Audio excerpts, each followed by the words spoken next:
Magandang gabi mga kapuso. Ako po ang inyong Kuya Kim na magbibigay sa inyo ng trivia sa likod ng mga trending na balita. Ang mga kawani ng BJMP o Bureau of Jail Management and Penology sa North Cotabato may sinagawang rescue.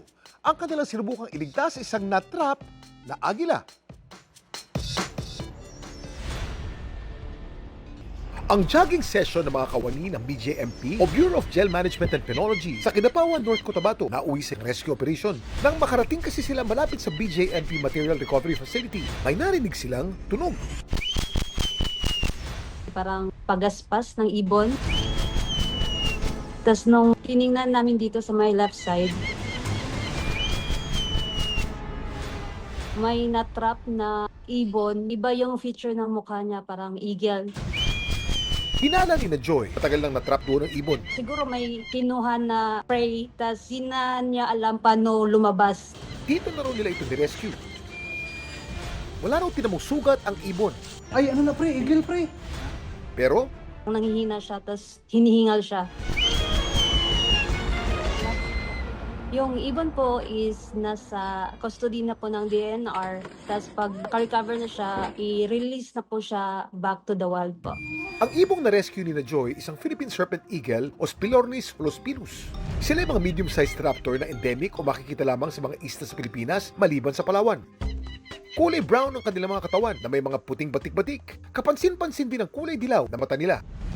Pero bakit kaya sila binansagang Serpent Eagle? Mula rin sa kanyang pangalan ay isang uri ng agila na kumakain ng mga ahas, ng mga palaka, ng mga maliliit na hayop tulad na rin ng mga daga.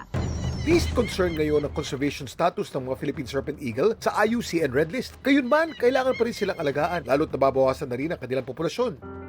Kaya sakaling makakita rin kayo ng isang natrap na Philippine Serpent Eagle, agad itong ipagbigay alam sa mga otoridad.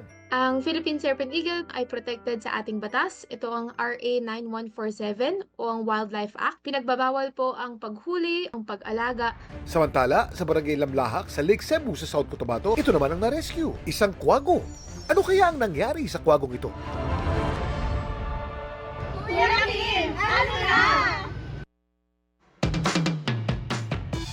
Ito ang kwagong na-rescue kamakailan ng isang residente sa isang palayan sa Barangay Lamlahak, Lake Cebu, South Cotabato.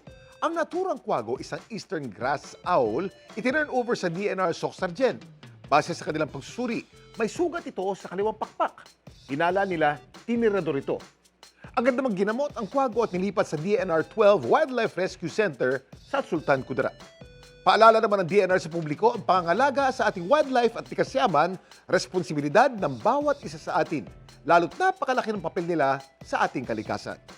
Samantala, para malaman ang trivia sa likod ng viral na balita, i-post o i-comment lang, #Kuya Kim, ano na? Laging tandaan, importante ang may alam. Ako po si Kuya Kim at sagot ko kayo 24 oras.